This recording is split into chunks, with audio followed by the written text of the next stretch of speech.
Madame Charlotte Rampling, ici présente, Charlotte, qui nous fait l'honneur de venir à l'industrie du rêve et dont le témoignage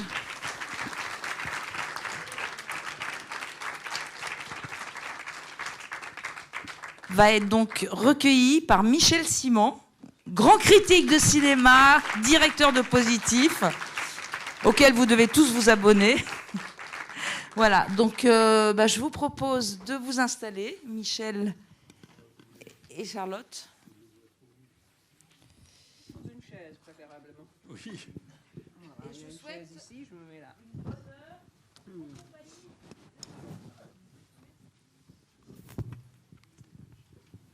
Voilà, bonjour. Je suis très, très honoré de m'entretenir avec Charlotte Rampling. Si. Depuis Zardoz, en fait. On s'est rencontrés à l'époque avec John Boorman à Paris, puisqu'elle était dans ce film de Boorman de science-fiction Zardoz en 73, je crois, 72, 73. Oui.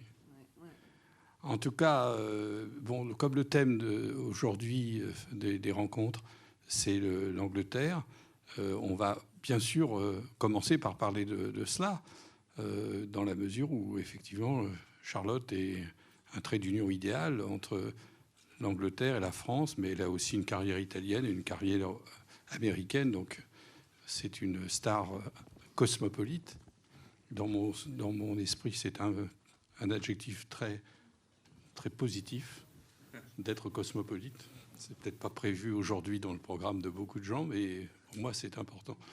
Alors, oui, Charlotte, je crois que vous avez dit un jour que vous étiez comme ce que disait Iris Murdoch, qui était irlandaise et française. Elle était en France et en Irlande, que vous étiez au milieu de la Manche, de l'English Channel. On l'appelle l'English Channel, c'est une appropriation abusive, puisque c'est aussi le French Channel. Mais en tout cas, vous étiez au-dessus. Nous, on l'appelle English Channel. Voilà, vous étiez au-dessus. Vous vous débrouillez, mais nous, c'est à nous.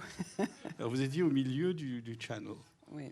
Là, il y a une forme de... Oui, il y a une forme, d'ailleurs, elle disait, Iris Murdoch, qui est un écrivain absolument magnifique, qui est vraiment hanté, comme j'aime les auteurs qui sont hantés par leur vision et par leur vécu ou leur non-vécu. Et elle disait, il y a toujours une forme de nostalgie, ou bien que je suis en Irlande, ou bien que je suis en France, ou elle habitait en France, c'est ça, hein? Oui. Aussi, oui.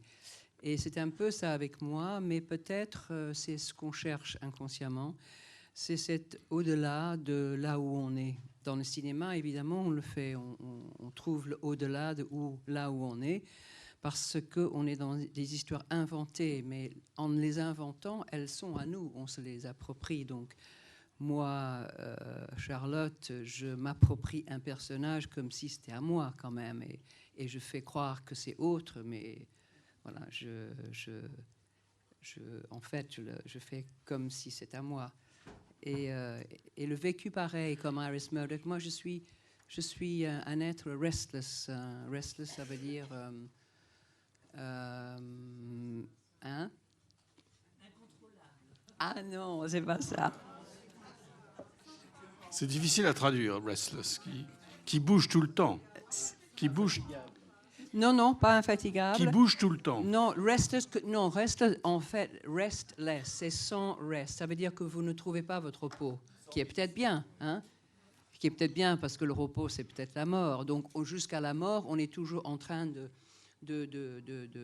chercher à ne pas être immobile, en fait. Si on est trop, qui est un petit peu idiot parce qu'on est immobile, mais voilà, c'est...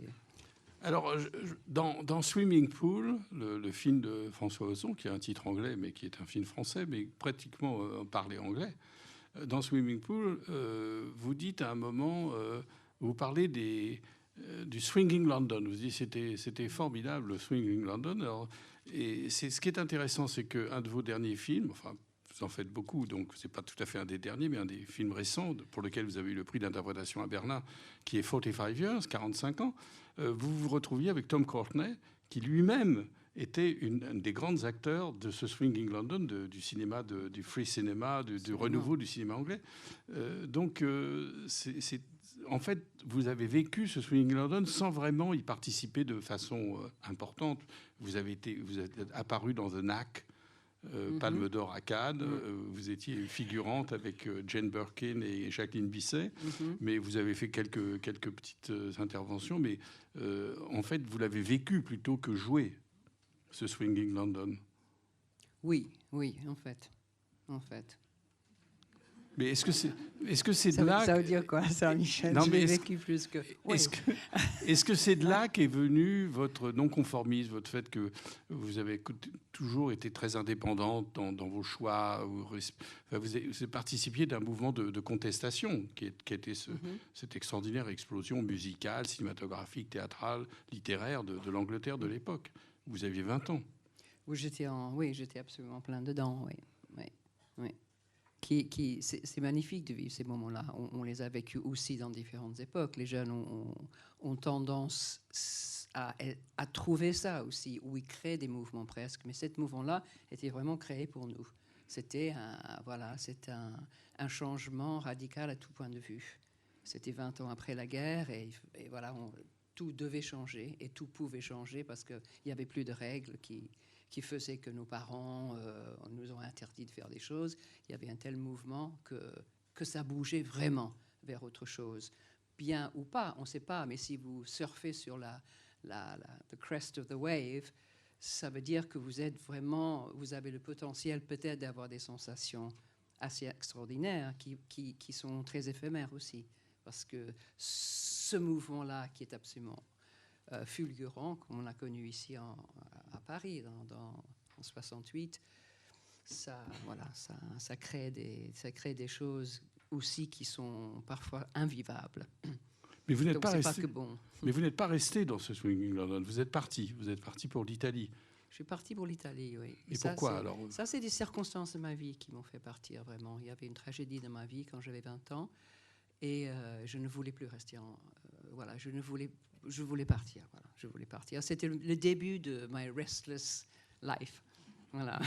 Bon, on parlera plus tard de l'Italie, mais votre premier contact avec la France, en fait, c'était quand vous aviez 13 ans, et vous vous êtes retrouvé à Fontainebleau, parce qu'il faut dire que votre père était colonel dans l'artillerie, et comme tous les militaires, il se déplaçait tout le temps, il changeait. Vous avez, je crois, 13 déménagements en quelques années. Donc, ça doit être dur pour une petite fille de ne pas pouvoir avoir des amitiés stables. Les enfants aiment bien retrouver les copains, etc., parce que vous changez tout le temps de lieu. Et vous vous êtes retrouvé à Fontainebleau. C'est-à-dire, vous, la petite protestante, vous étiez dans une école catholique. Et comment c'était pour vous ce souvenir de la France que vous avez connu pendant 2-3 ans? C'est vrai, je me suis complètement trompée parce que Restless ne commençait pas à 20 ans, ça commençait, comme Michel dit, à 13 ans. À 9 ans. 9 ans, oui, vous êtes resté 3-4 ans. Ou même avant, parce que la vie militaire pour les enfants, c'est vrai que c'est très... C'est 2 ans dans chaque endroit, en fait, qui n'est pas mauvais du tout, comme tout. Il y a le good side and the bad side, mais... Et la France était le good side parce que me voilà ici toujours en France. Donc ça a dû faire quelque chose. Et ça a fait quelque chose qui a tilté en moi. Donc moi, j'étais né juste après la guerre. L'Angleterre était plutôt dévastée par la guerre. Il y avait rationing, on n'avait pas beaucoup d'argent. Il n'y avait rien de particulièrement joyeux dans l'Angleterre à cette époque-là. Et quand je suis allée à 9 ans en France, ça paraissait... Pour moi, c'était un pays, mais de merveille. C'était un pays d'une beauté absolument extraordinaire, les bâtiments, les odeurs, tout ce que représentait la culture aussi, la langue, même si je ne comprenais pas, parce que j'étais dans cette école catholique où j'étais protestante, il n'y avait pas d'anglais du tout dedans, sauf ma sœur. Donc, j'étais dans les classes pendant des mois, juste en train d'écouter, en espérant que j'allais apprendre un jour. Mais tout ça faisait que ça m'a imprégné d'une manière indélébile. Merci. Indélébile, oui, c'était vraiment ça. J'étais pris par ce pays, j'étais absolument pris par ce que ça représentait, que je ne savais pas, mais ce que ça allait représenter peut-être aussi. Alors, il faut dire que j'ai appris aussi que votre père a été champion olympique du 400, 4 fois 100 ou 4 fois 400. J'ai pas réussi à... 4 fois 400. 4 fois 400. Oui. Aux Jeux olympiques de Berlin, les fameuses Olympiades de Hitler, il a été champion olympique. Donc, est-ce que ça vous a donné aussi une éducation physique, cet homme qui faisait de la course à pied, qui, par exemple, je me rappelle que dans Zardoz, par exemple, ce film de John Boorman qui nous a fait connaître en 72-73, vous étiez à cheval, vous étiez une merveilleuse cavalière, donc vous aviez fait de l'équitation. Très impressionné, John, je me souviens, parce que j'avais cette flamme aussi qui coulait, parce que une flamme, ils ont mis les choses avec du pétrole dessus, de l'essence, et ça coulait presque sur ma main, et puis j'arrêtais pas, et donc j'ai gagné des galons là. Alors, vous revenez à Londres et alors il y a eu cette expérience donc avec Lester. Vous avez tourné dans Georgie Girl. C'était Lynn Redgrave. Ça c'était un superbe film. Oui. Sur les années 60. C'est peut-être le seul que j'ai fait sur cette période quand on parlait des années swinging London d'une certaine façon, où je jouais cette fille absolument d'une indépendance mais totale. Et ça, elle a décidé de mener sa vie comme elle le voulait. Elle était féminisme avant le féminisme, mais beaucoup. Elle était agaçante, mais fantastique, cette fille. Ouais. Alors, elle faisait ce qu'elle voulait. Même elle a donné son bébé, parce qu'elle trouvait... Donner son bébé à sa copine. Elle a dit, you have it. Moi, je n'ai rien à foutre avec un bébé. Je l'ai eu, mais bon, prends-le. C'est pas une comédie, hein, du tout.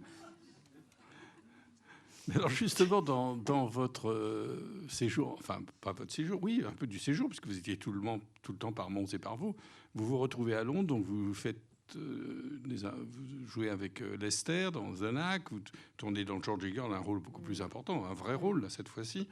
Mais moi, il y a une chose qui m'intéresserait, c'est que vous me parliez de la différence entre les comédiens britanniques et les comédiens français, parce que ce qui est étonnant, c'est évidemment l'exceptionnelle qualité des comédiens anglais, qui sont tous les metteurs en scène qui travaillent en Angleterre. Polanski en parle souvent, de la qualité des comédiens anglais, alors que les Anglais sont plutôt des gens assez répressifs, qui cachent leurs émotions, qui répriment, enfin, peut-être pas les Anglais, bien sûr, du Swinging London, mais dans la grande tradition anglaise. Oui.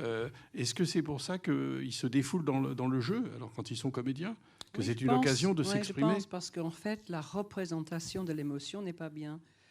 Il faut le sentir, il faut que ça vienne d'ailleurs que de le jouer. Il ne faut pas jouer l'émotion. Et les Français, peut-être, ont tendance, parce qu'ils sont plus extravertis, comme les Italiens, de le jouer. Donc ça donne parfois des résultats qui sont, je ne sais pas si bien. Mais ça c'est pas général du tout, parce que c'est. Mais ce que j'ai ressenti, ça, oui, j'ai ressenti que parce que l'anglais, on nous dit notre éducation est encore une fois évidemment très différent que les Français. On nous dit à mon époque, peut-être c'est difficile, un peu différent maintenant, de ne pas montrer nos émotions, de ne pas montrer quand on va mal, que si on va mal, on se la ferme et on fait avec. Sauf, si peut-être on est en train de vraiment avoir mal. Mais pour les choses, don't complain, they say. Never complain, never explain, just get on with life. Et c'est pas mal du tout, en fait, cette éducation, parce que ça vous fait, si vous pouvez pas complain, si vous pouvez pas vous plaindre et tout ça, si vous pouvez, you just continue, you get on with it. Et là, quand ça s'agit d'un acteur, vous avez tout ça en vous. Alors, vous avez un container avec plein de choses en vous que vous ne montrez pas vraiment, ou que vous montrez certainement pas tous les jours.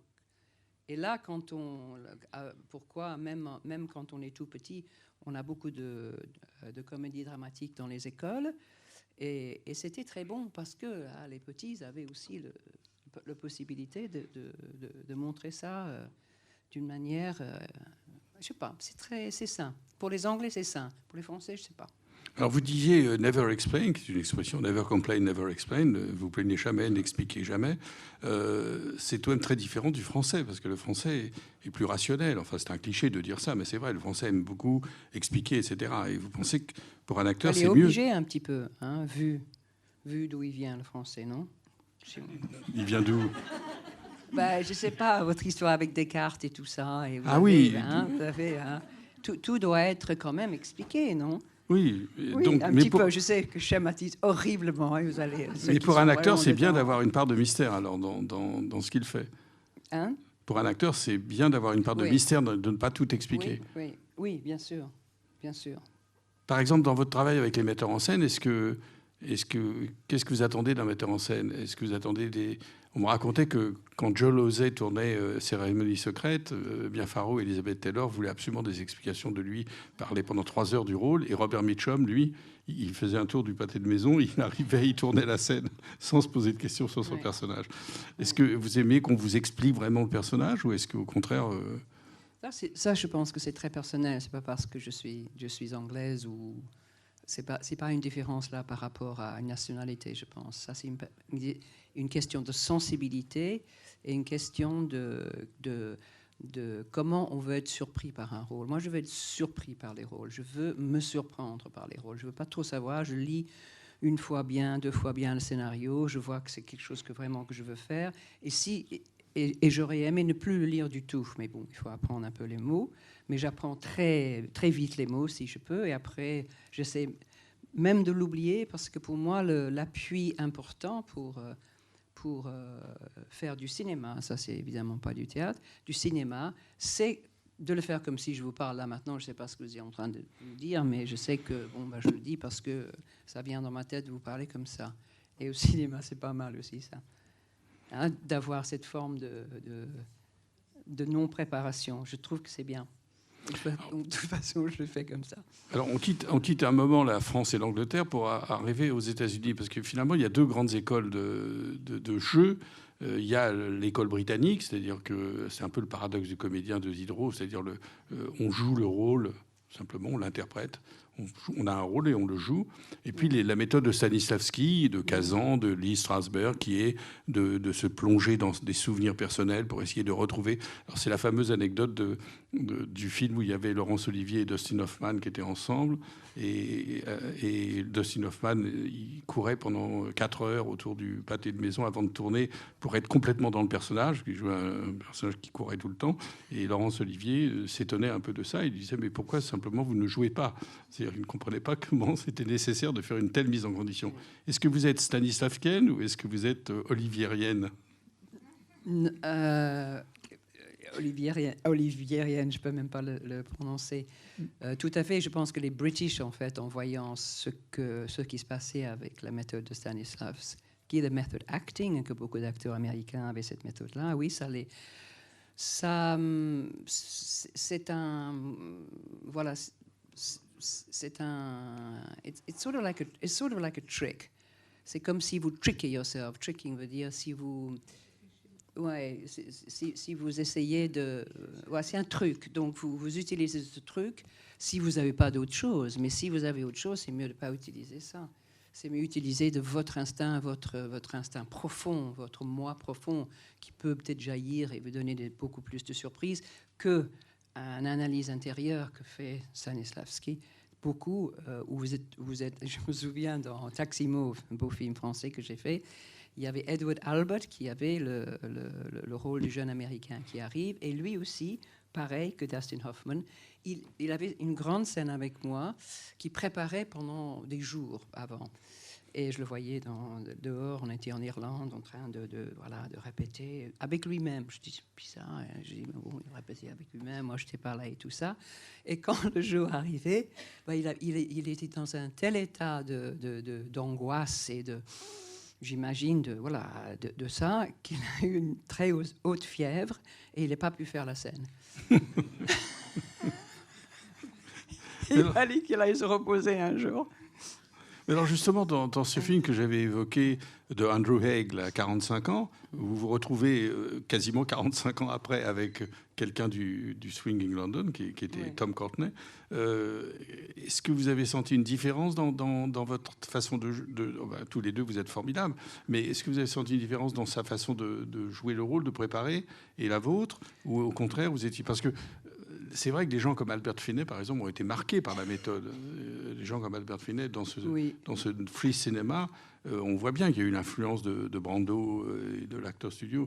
Mais est-ce que Tom Courtenay appartenait à quel type de jeu Non, il n'appartenait pas justement à ça. Et lui aussi était très troublé au début de ça, de ce forme de naturalistic filming, où le metteur en scène vous met dans la pièce et vous êtes vous êtes naturel et vous trouvez vos pas un peu comme un chat dans la pièce où vous allez être mieux et puis après vous allez le faire la scène et il n'y a pas vraiment de répétition, il n'y a pas vraiment de structure.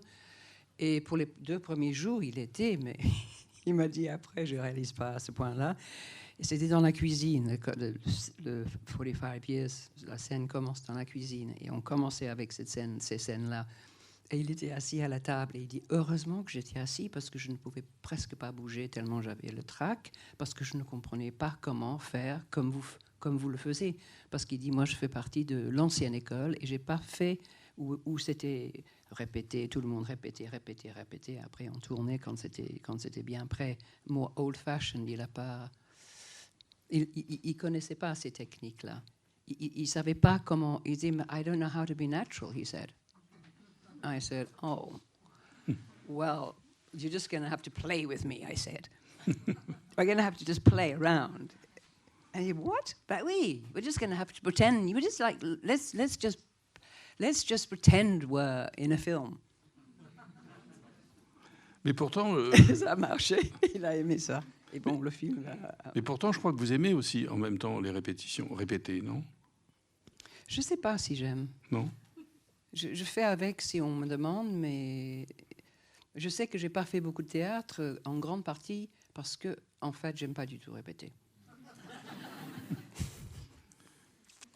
Alors, These are the moments of truth dans ces genres de discussions.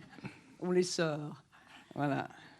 Mais je crois que un jour, vous avez parlé aussi de la différence entre les acteurs anglais et les acteurs français. C'était un petit peu, et je ne vous critique pas du tout d'être critique, je disais que c'est pas pour rien que le coq est le symbole de la France, du français, parce que les acteurs anglais, plus volontiers, vont jouer un petit rôle, accepter de jouer un petit rôle. Ils sont plus... c'est le rôle qui les intéresse. Qu'est-ce que ça a à le voir français, avec il ce qu'on veut... disait que le français est plus... il veut le rôle principal, ou alors... Ah oui, ça, oui. Oui, il a... Mais ça a changé, ça. Ça a beaucoup changé dans les derniers 20 ans. Ou 15 ans. Mais parce que avant, c'était vraiment comme ça. Il y a une exception. Dans la génération de Bernard Giraudot, de Gérard Lanvin, comme ça, parce que je les ai connus, donc j'ai travaillé avec Bernard et machin, et c'était... Voilà. Mais même le coq suprême, qui est Alain Delon, oui. Il avait accepté de jouer le baron de... Il avait accepté de jouer le baron de Charlus dans Swan. Et tout le monde en parlait. Voilà. Incroyable, Delon qui prend... et il fallait... Enfin, Delon dans un bon rôle. Oui, en fait. Je parle pas si du... c'était petit. Attention. Et peut-être... Oui. Non, attention. Delon est un immense acteur. Pendant 15 ans, il a été un des plus grands acteurs au monde. Mais je parlais de l'époque de Amour de Swan. On disait... Oui. Alors donc, reprenons le cours de votre vie, de votre carrière, si je n'aime pas le mot carrière, mais vous partez en Italie. Oui. Voilà, et vous avez évoqué que vous ne vouliez plus vivre à Londres, mais vous tournez avec Gianfranco Mingozzi, Sequestro di Persona, déjà sur les kidnappings, etc. Et puis ensuite, il y a la rencontre avec Visconti. Oui. Donc ça a été, je crois, quelque chose de très, très important dans votre vie. En fait, je ne sais pas que je voulais partir, mais je voulais quitter l'Angleterre. Pas seulement parce que j'avais quelque chose de personnel très douloureuse, mais je sentais que je faisais partie de l'Europe. Pas du monde, pas l'Amérique, mais de l'Europe. Je me sentais, je sais pas, j'avais vraiment une sensation européenne très très jeune en disant, je veux me mélanger si je peux au plus grand nombre de pays qui font des films avec des différentes langues, des différentes cultures. Comme ça, je pourrais vraiment rentrer dans les pays. Pas comme juste visiter ou comme touriste, mais je pourrais vraiment connaître l'Europe à travers ma vie de cinéma. Et j'aimais beaucoup les films européens aussi, ou même pas, ou le film russe, c'est pas nécessairement l'Europe, mais ailleurs de l'Angleterre, sur le grand continent. Voilà. Et quand j'ai donc avec Mingozzi, c'est ça le springboard, c'était un peu le springboard vers ça, parce que c'était grâce à ce film et Georgie Girl que Visconti voulait me voir. Il a vu 2 films de moi. Alors comment, justement, ça a été important pour vous? Enfin, il y a aussi, parallèlement, la rencontre avec Dirk Bogarde, qui était non seulement un formidable comédien, mais aussi un très bon écrivain. Plus tard, il a écrit des romans, il a écrit des essais. Enfin, c'est quelqu'un de très cultivé, très fin. Mais les deux ont... évidemment, Visconti, c'était le maestro. C'était lui qui donnait au film, au damné, le film La caduta degli dei, la chute des dieux, en italien. Mais c'était comment ce travail? Parce que vous étiez très très jeune. Je pense que, oui, j'avais 23 ans. Je pense que ce qui se passe dans la vie des artistes, parfois on a une forme des rencontres de jeunes qui vont former votre vie, vont former votre... Pas former, mais ils vont vous mettre sur la voie de quelque chose. Et la rencontre avec Visconti et Dirk Bogarde a fait absolument ça de moi. C'était des êtres inouïs, les deux. Ils étaient élevés quelque part où je ne connaissais pas, évidemment, parce que je suis petite anglaise, j'ai pas vu ça, ou j'ai pas rencontré du tout ce genre de personnes, ce genre de glamour, ce genre d'intelligence, et ce genre, tous les deux aussi étaient homosexuels. Donc il y avait tout ce monde-là, je rencontrais pour la première fois que je rentrais dedans, donc qui avait homosexuel, vous voulez dire. Homosexuel, oui, qui avait des visions complètement autres que que ce que j'avais connu et ce que les gens que j'ai connus. Et pour moi, tous les deux sont devenus c'était mes maîtres aussi. Et ils m'adoraient. Donc il y avait un amour qui passait. Il y a une admiration qui passait. Ils m'adoraient. Donc il y avait quelque chose de très, très fort créativement qui est né à ce moment-là pour moi. Et vous jouiez un personnage de cette femme qui devrait partir. Oui, qui devait partir et qui est partie dans les camps, oui. Et après, on me voit dans les camps avec les liens à la cabane, et c'est curieux. Hein. Oui. Ouais. Donc j'ai fait tac-tac. Mais est-ce que Visconti était... Comment ça se passait le travail avec Visconti? Est-ce qu'il était très directif ou est-ce qu'il donnait beaucoup d'indications ou... Alors Visconti, quand je l'ai rencontré, je ne pensais pas que je pouvais tourner son film. Et je lui ai dit, parce que c'était une femme de 30 ans. Moi j'avais 23. Et elle avait 2 enfants assez grands, 5 et 6 ans. Et je ne comprenais pas trop le scénario. C'était énorme, mal traduit. C'était un immense truc. Et je le comprenais, mais je ne connaissais pas non plus le cinéma de Visconti. J'étais assez inculte pour beaucoup de sens. Je me suis rattrapée après. Et après, et donc, je dis à Visconti, là, très comme ça, très cheeky, mais attendez, je ne peux pas jouer une femme qui n'est pas moi. Je ne peux pas jouer quelqu'un qui est plus âgé que moi et qui a des enfants. Moi, je n'ai pas des enfants. Moi, je ne peux pas jouer ce rôle. Mais pourquoi vous voulez que je joue ce rôle? Je ne comprends pas. Je pense que c'est à ce moment-là qu'il a dû vraiment avoir un sort de crack pour moi. Parce que c'est trop joli, une jeune actrice qui s'est dit, mais attendez, pourquoi vous voulez dans votre film? Prenez quelqu'un d'autre. Oui, prenez quelqu'un d'autre, quelqu'un de plus approprié. Parce que moi, je suis dans la vérité, il faut que je le fasse vraiment de mon cœur et que je joue avec mon cœur. Il s'est dit, oui, mais vous pouvez jouer votre cœur. Et aussi, ce que je vois là, il est derrière vos yeux, vous avez tous les âges, il dit. Quel est le problème? Il dit, where is the problem?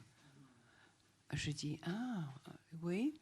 Mais il dit, c'est ça le cinéma, je vais vous habiller dans les robes magnifiques, je vais vous mettre dans... Et là, vous allez être sublimé et vous allez être... Voilà. Donc, il m'a expliqué un petit peu, comme si j'étais une petite enfant, comment j'allais être. Et puis, on est parti.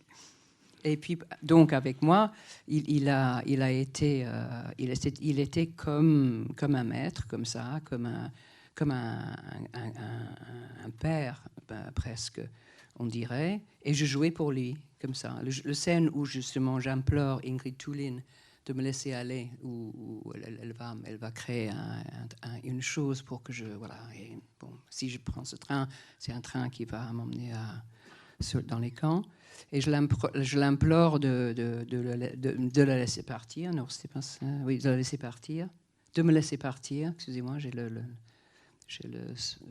mais bon, j'implore et elle de laisser... C'était une scène très difficile où je devais pleurer, où je devais être très vraie.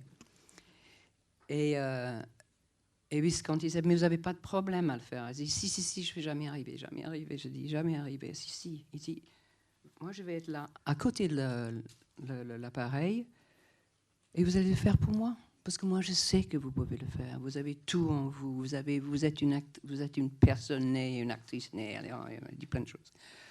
Et vous avez tout. Vous avez la possibilité de tout faire. Et donc, je l'ai fait pour lui. Donc, pour moi, c'était un homme absolument merveilleux. Je suis même allée vivre avec lui et Helmut Berger dans sa maison parce qu'on m'a viré de mon pension. Il m'a vu avec une petite valise une journée dans le studio. Il dit, mais vous allez où par là? Et je dis, ben, j'ai plus mon... Parce que j'ai fait du bruit dans la nuit. Et puis, dans la pension, on ne voulait plus de moi. Et il dit, bon, vous allez venir avec moi. Et c'était pour une nuit. En fait, je suis restée jusqu'à la fin du tournage avec lui. Donc ça doit être dur, après une expérience comme ça, de continuer avec d'autres metteurs en scène moins... Enfin, vous avez tourné beaucoup en Italie. Il y a eu Montaldo, vous avez tourné Dommage qu'elle soit une putain avec Patrone Griffi. Oui, mais en fait, ils étaient tous comme ça en Italie. C'est pour ça que c'était un don qui m'a été donné. Pendant 10 ans, j'ai travaillé dans ces circonstances-là où il y avait un tel sens autour de la beauté, de l'amour, à l'italien. Les Italiens peuvent donner des choses extrêmement uniques par rapport à ça. Uniques, je pense, par rapport à leur... parce que la beauté est en eux et dans leur pays, ils sont toujours ça. Donc, ils ont toujours été portés par ça. Et ils portent leurs œuvres à un niveau absolument extraordinaire. Mais quand vous tourniez cette série de films en Italie, vous habitiez l'Italie ou est-ce que vous retourniez à Londres? Non, je faisais des allers-retours. Après, alors donc, il y a effectivement le film qui vous a fait le plus connaître, plus que les damnés, c'est Portier de nuit. Oui. Mais que vous avez fait, je crois, non pas malgré Cavani, mais grâce à Dirk Bogarde. Je crois que c'est lui qui vous a imposé. C'était lui qui m'a imposé. Sinon, je l'aurais jamais fait. Parce que c'est lui qui voulait... Parce que lui, il avait le scénario depuis 4 ans de Portier de nuit. Il n'a pas voulu le faire. Et ils n'ont pas trouvé la fille aussi. Donc, ils ont abandonné le projet. Et lui, par hasard, quand il m'a rencontré, il a réalisé que c'était moi la fille. Et donc, ils ont relancé le film. Et donc, Cavani était obligé de me prendre. Elle ne devait pas être très facile. Elle? Oui. Non, c'est pas très facile. C'était Cavé Cavani. Hein? Cavé Cavani, pas Cavé Canem, Canim. Elle était assez difficile. Oui. Mais bon, j'avais Dirk, donc on était ensemble, Dirk et moi. Pas contre du tout Cavani, mais solide, quoi, solide. Mais là, c'est développé cette image de vous qui a disparu, parce que depuis, vous avez tourné énormément de films très, très différents, mais ce côté sulfureux, le côté sexuel, le côté un personnage trouble, qu'est-ce que vous ressentiez vis-à-vis de ce type de rôle? J'ai pas fait exprès. Mais il y a des choses qui vivent en nous, en fait. Il y a des choses qui vivent dans l'être. Et donc, on parle d'acteur ici, je suis une actrice. Et donc, il y a des choses qui émanent de moi, qui sèment ce trouble, oui. Donc, je le porte en moi.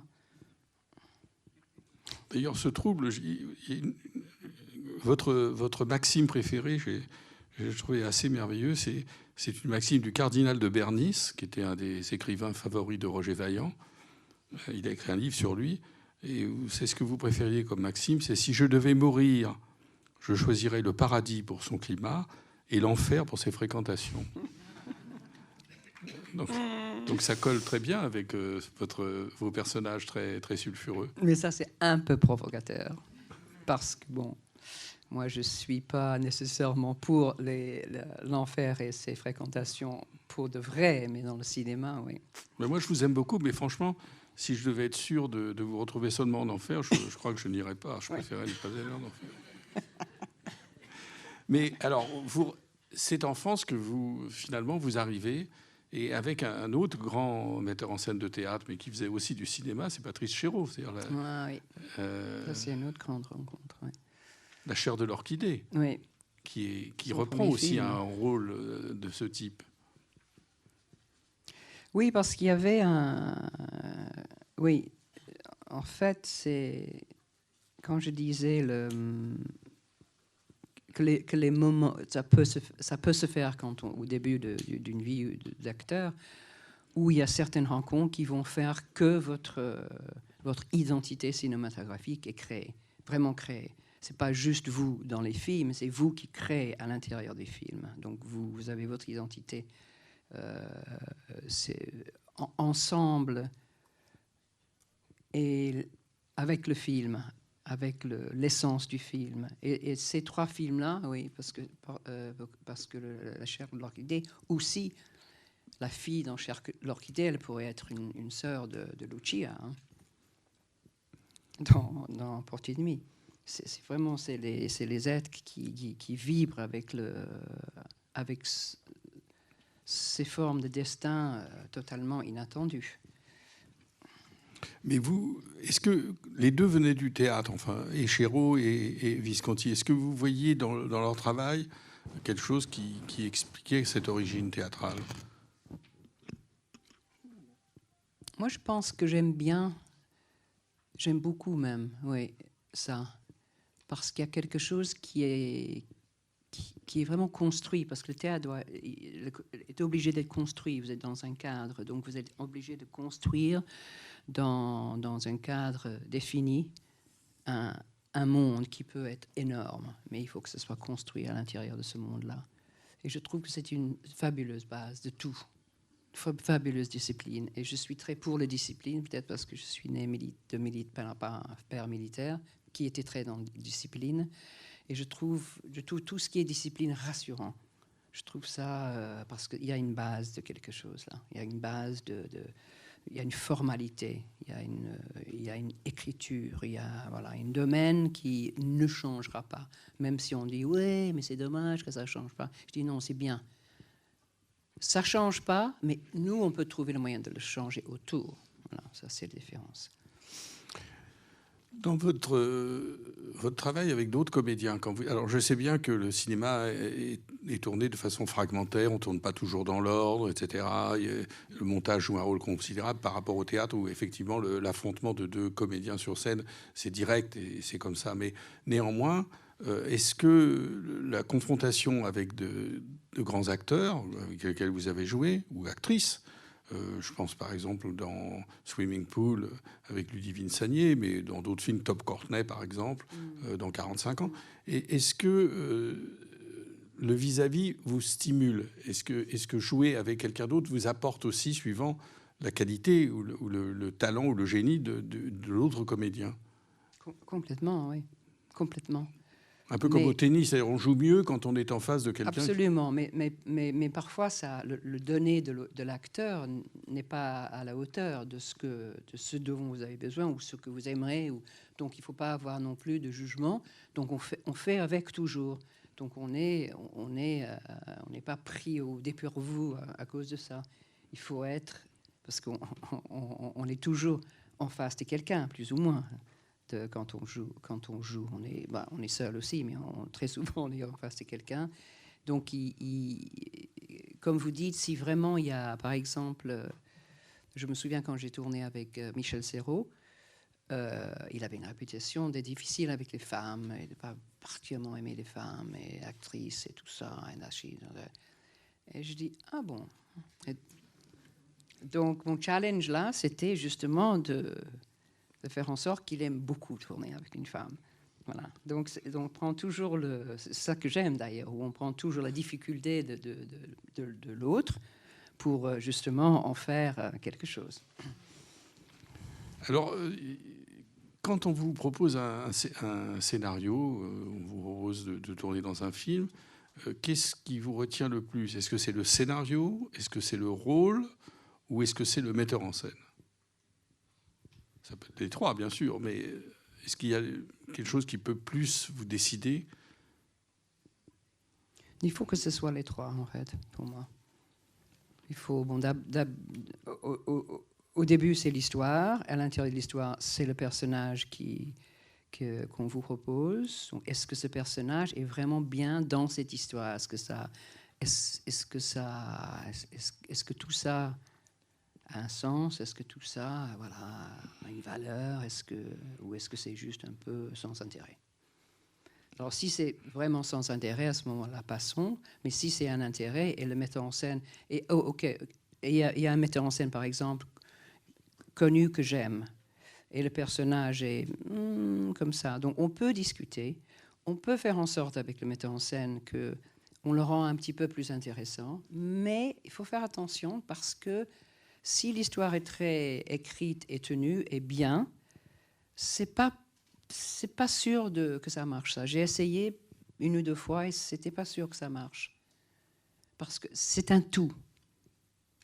Et donc finalement, il a coupé parce qu'on avait ajouté une scène où on avait, et puis finalement, il a dit écoute, je suis obligé parce que ça marchait pas la scène. Et je le regarde et en fait, on est revenu à la case du départ. C'était presque comme c'était, et c'était pas très bien. Pour moi, c'était pas très bien. Ça allait pour le film. Vous voyez, donc il y a différentes articulations qui font que on peut pas trop changer les choses. C'est pas parce que c'est un bon metteur en scène qui va pouvoir améliorer le rôle dans l'écrit et le rendre mieux à l'écran. Le scénario est extrêmement important. Moi, je pense qu'on recommande. On donne des récompenses au scénario, mais on ne parle jamais assez du scénario. Les scénarios sont... Parce que si vous avez, par exemple, 45 Years, c'était un scénario, on n'a rien changé. C'était comme ça. C'est pour ça que ça a marché. Parce que c'était bien écrit, bien pensé, bien rythmé, et on l'a filmé. Ou Max Mon Amour, par exemple. Ou Max Mon Amour. De carrière. C'était un petit bijou, ce scénario. On n'a rien changé. Oui. Alors, vous avez tout de même passé 2 ans, je crois, au début des années 70 à Los Angeles, et ça n'a pas pris.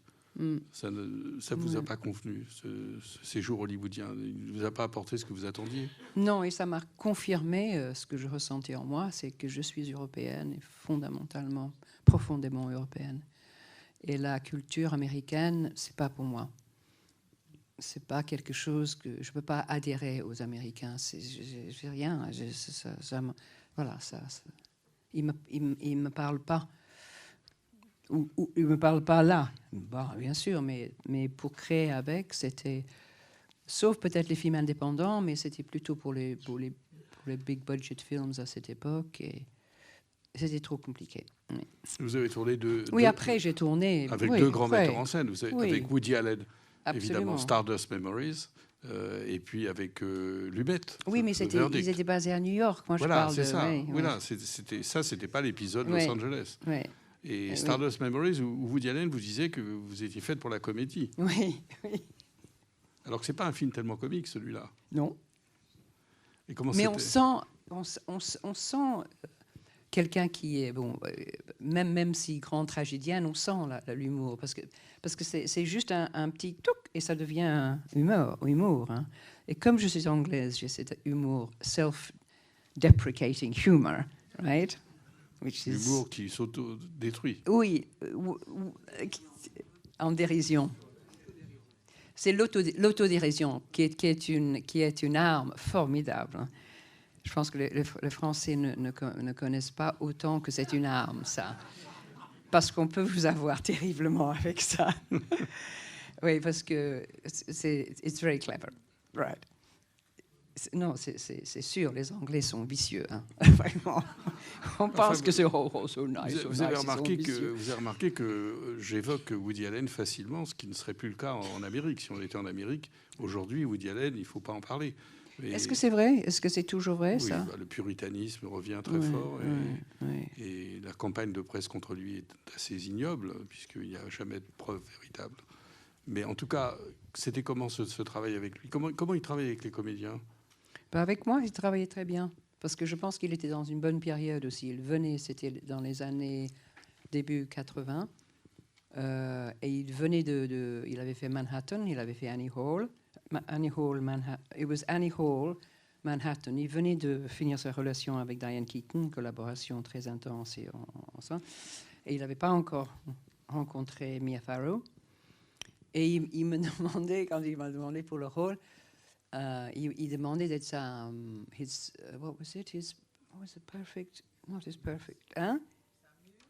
Non, pas sa muse, his perfect woman, was it? I can't remember what he said because on est dans l'hôtel.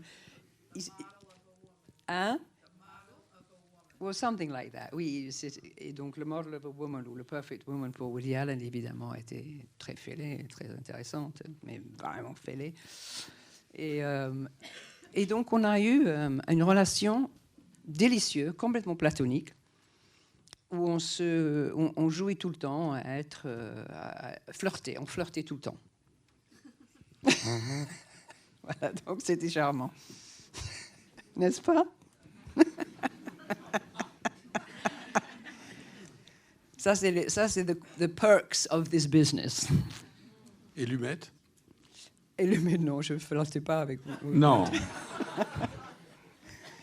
Mais Lumet, oui, Lumet était un bulldozer, mais un bon bulldozer, parce qu'il répétait, lui. C'est le seul metteur en scène que j'ai connu. Comme au théâtre, il faisait. Comme au théâtre. Pendant 2 semaines, dans une salle de répétition, on venait tous, les acteurs, et on répétait nos scènes avec comme au théâtre.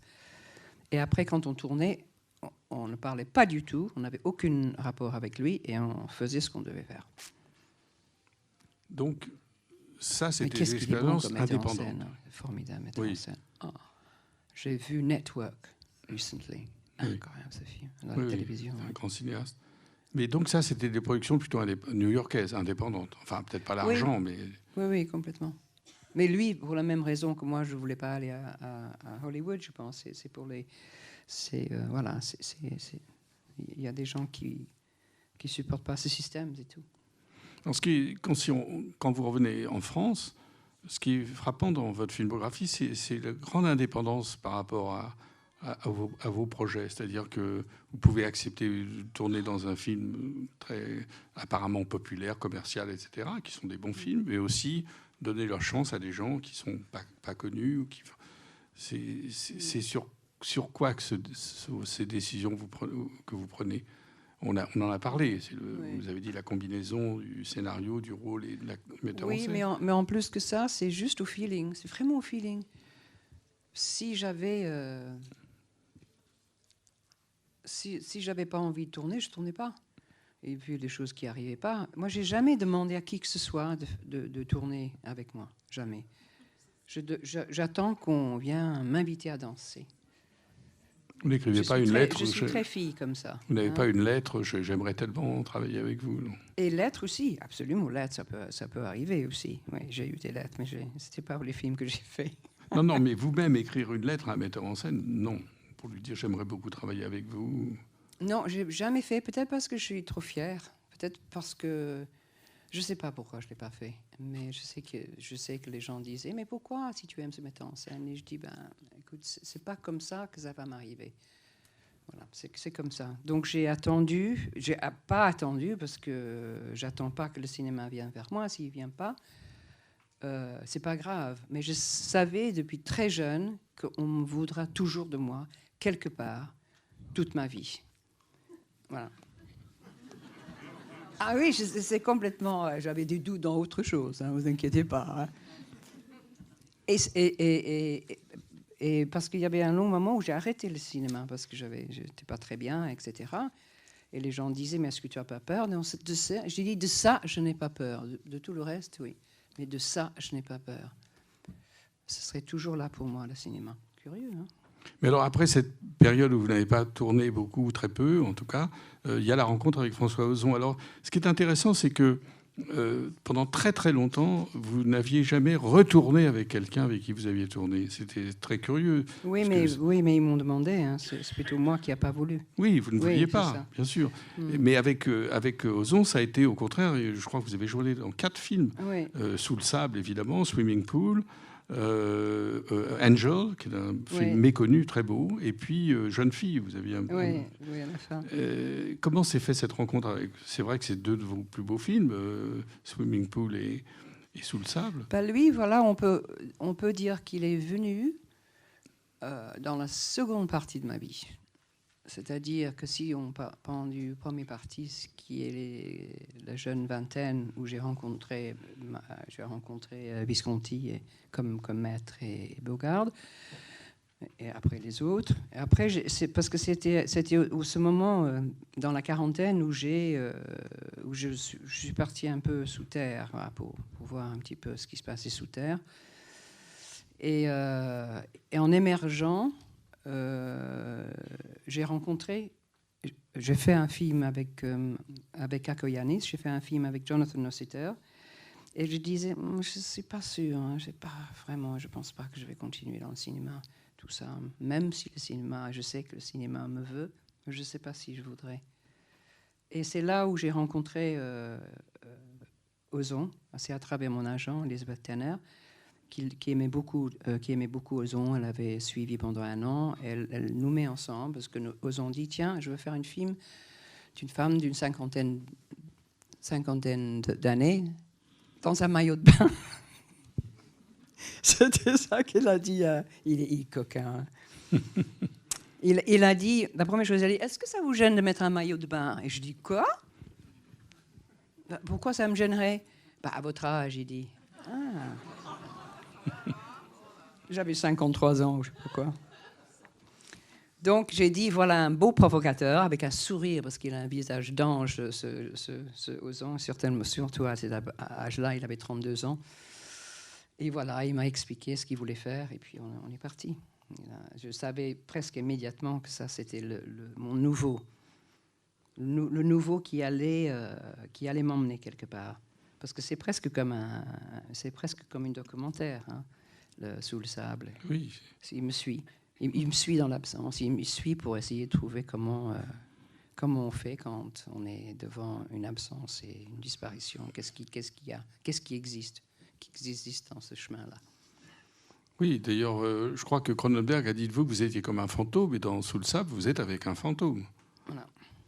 Et dans Swimming Pool, au contraire, c'est la confrontation avec... vous jouez une romancière de roman noir, un peu à la Patricia Highsmith ou à la Agatha Christie, mais qui est coincée, qui vit dans son monde à elle, qui n'a pas vraiment de contact, qui a un amant, mais qui va vivre dans sa maison du Luberon, et vous vous retrouvez avec sa fille, avec Ludivine Sagnier. Là, au contraire, c'était la confrontation par rapport au film précédent. Absolument, oui.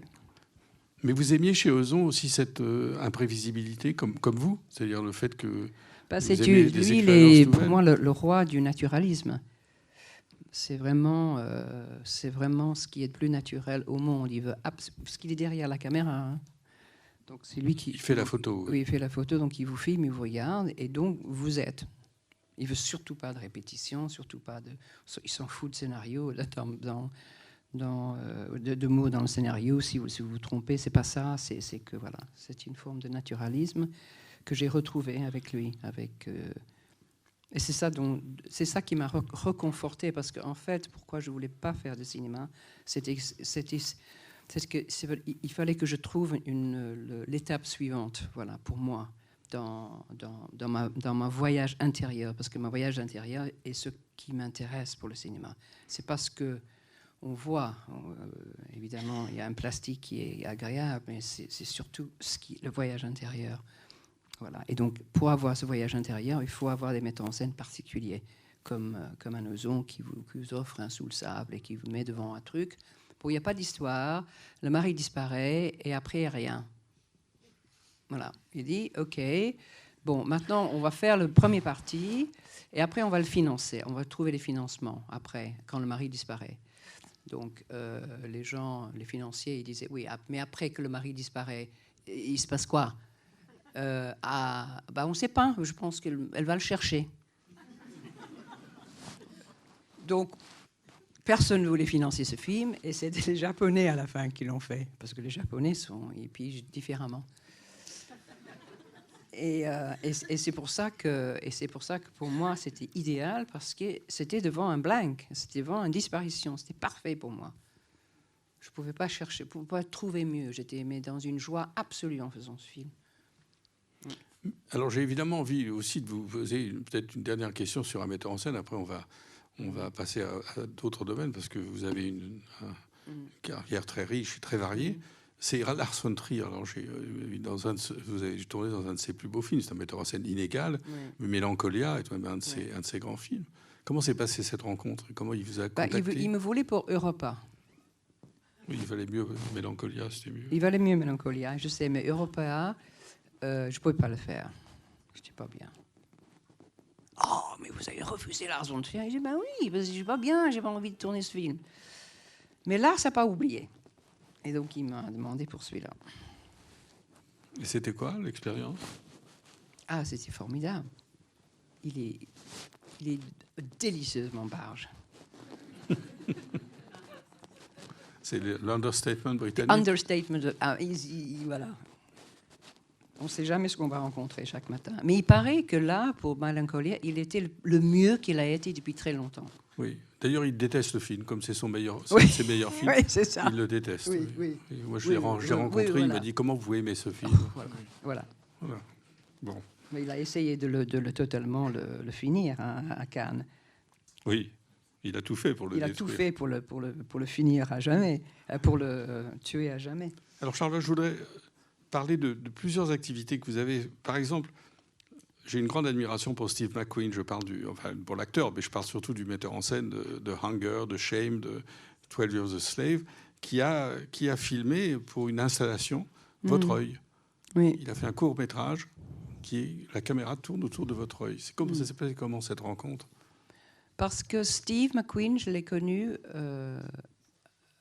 à répétition, parce que Steve McQueen il pouvait presque pas parler. Il avait lui aussi, je parle de Von Trier, mais il avait, il started so much. Mais il voulait me rencontrer parce qu'il aimait Yohji Yamamoto et il voyait que je portais des vêtements de Yohji Yamamoto. Quand il était artiste, ça c'est bien avant qu'il a fait des films, Steve McQueen. J'étais à Londres et il voulait qu'on fasse quelque chose autour de Yohji Yamamoto. Donc je l'ai rencontré et chaque fois que je le rencontrais, il pouvait presque pas parler tellement, il pouvait pas sortir les mots. Bégayer. Oui, bégayer, il parlait très il sortait pas. Et j'avais beaucoup d'attachement pour lui. On se voyait de temps en temps à Londres pour faire des petits trucs. Jusqu'à qu'il dit, je veux vous emmener dans un studio pour faire quelque chose que vous voulez. Mais je ne peux pas vous dire parce qu'il faut que ce soit une surprise. Donc c'était cette histoire de l'œil. Et il dit, je veux mettre mon doigt dans votre œil et que vous ne fermez pas l'œil. Ça a marché?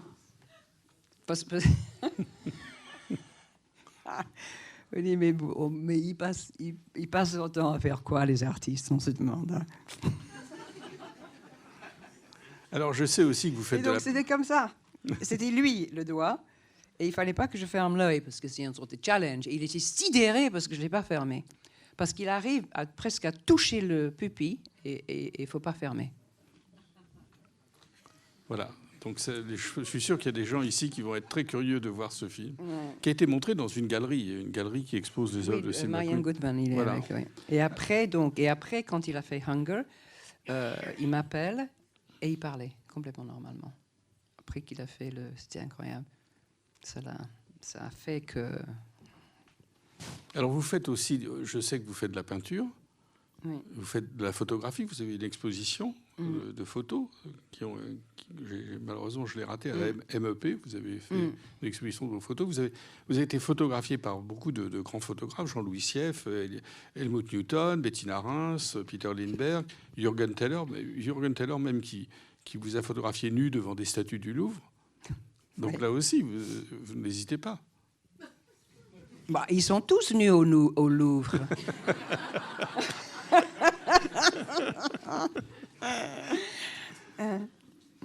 Oui, la photo, vous en faites toujours beaucoup? Non, moins que c'est maintenant que c'est digital.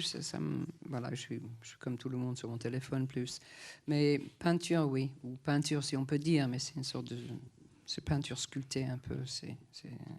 Mais là, je vais faire une exposition. Je n'ai jamais montré, et il paraît qu'il faut que je montre maintenant mes peintures. Vous avez fait un album de chansons, comme une femme? Oui. Là aussi, c'est une grande variété. Et puis, évidemment, vous avez très beau livre de souvenirs, Qui je suis, enfin un autoportrait avec Christophe Bataille. Oui. Vous avez aussi un documentaire sur vous, The Look, qui a été montré au Festival de Venise. Oui. Vous aimez changer comme ça de registre, et à chaque fois, c'est une expérience différente. Je pense que c'est un... Oui, pourquoi je fais des films divers et variés un petit peu comme ça, c'est parce que je ne me sens pas rentrer dans un carcan de quelque chose. Si quelqu'un me dit « je suis actrice », je dis oui, je fais ça, mais je fais aussi ça et ça et ça, mais ce n'est pas pour ça que je suis ça. Non, c'est que je suis. Voilà. Et qui je suis, je dis d'ailleurs le livre, quand j'ai pensé à un titre, c'est que je pense que la recherche peut-être dans une vie, c'est d'essayer à travers avec les moyens donnés, si on a un certain talent avec ces moyens donnés, c'est de pouvoir dessiner la trame de qui on est, si c'est ça. Donc, dès qu'il y a quelque chose que, j'ai fait ça, par exemple, dans les films, oh non, je ne veux pas faire une autre série, oh non, je veux faire un autre... Oh non. C'est toujours comme ça, ma réaction. Qu'est-ce que ça va m'apporter, ça? Qu'est-ce que ça va m'apporter à moi? Pas quoi que ce soit d'autre. C'est juste pour moi, qu'est-ce que ça va m'apporter? Et peut-être c'est la seule vraie question que je me pose. Parce que honnêtement, si ça ne va pas m'apporter, si c'est juste un autre film... je préfère être chez moi et vraiment approfondir autre chose que juste faire un autre film. Parce que je sais comment faire ça, si ce n'est pas un rôle qui va me nourrir. Donc je pense qu'on se nourrit mieux soi-même ou à travers... Je ne sais pas, on peut... En tout cas, c'est ce que je pense. Et il y a une chose que je voudrais vous parler avant de terminer ce dialogue. Je voulais vous parler d'un film qui m'avait marqué à l'époque, mais que je n'ai jamais pu revoir, qu'on ne trouve nulle part, ni en DVD, ni rien. C'est un film de James Salter, le grand écrivain. Ah, je peux te le donner. Ah bon? Ouais. J'aimerais le revoir parce mais c'était difficile à trouver. Ouais. C'est très difficile à trouver. Qui est devenu un écrivain culte. Bien sûr, tout le monde connaît James Salter. C'était son seul film. C'était en 69, c'est son seul film. Ouais. C'était vous avec deux garçons dans le midi de la France. Et c'est très bizarre parce qu'à cause de la réputation de Salter, ça aurait pu tenter des distributeurs. On ne trouve pas ce film. Et même quand je l'ai appelé, parce que j'ai eu son numéro à travers un ami en Amérique, on l'a appelé, je l'ai eu, et je lui ai dit, mais toi, tu vas la voir? Il dit, non, je ne l'ai pas. Le producteur l'avait, après, je ne sais pas, je ne l'ai pas. Mais on l'a trouvé. Il est magnifique. C'est un film très beau sur la jeunesse de cette époque. Qui voyage seulement en cassette ou est-ce qu'il existe en film? Ah, ça, je ne sais pas. pas. Non, moi, ma deuxième question, pour terminer, c'est que vous avez tourné, mais surtout pour la télévision, des adaptations de Stefan Zweig, des adaptations de Joseph Roth, avec des metteurs en scène d'Europe centrale, comme Axel Corti. Et justement, je trouve qu'il y a quelque chose de l'Empire austro-hongrois, enfin, de cette culture d'Europe centrale pour vos rôles qui vous va très bien. C'est une culture qui vous attire aussi? Oui, je les ai faits. J'ai fait ça. C'est fait, Michel. Je ne vais pas refaire juste parce que c'est austro-hongrois. Parce que c'est...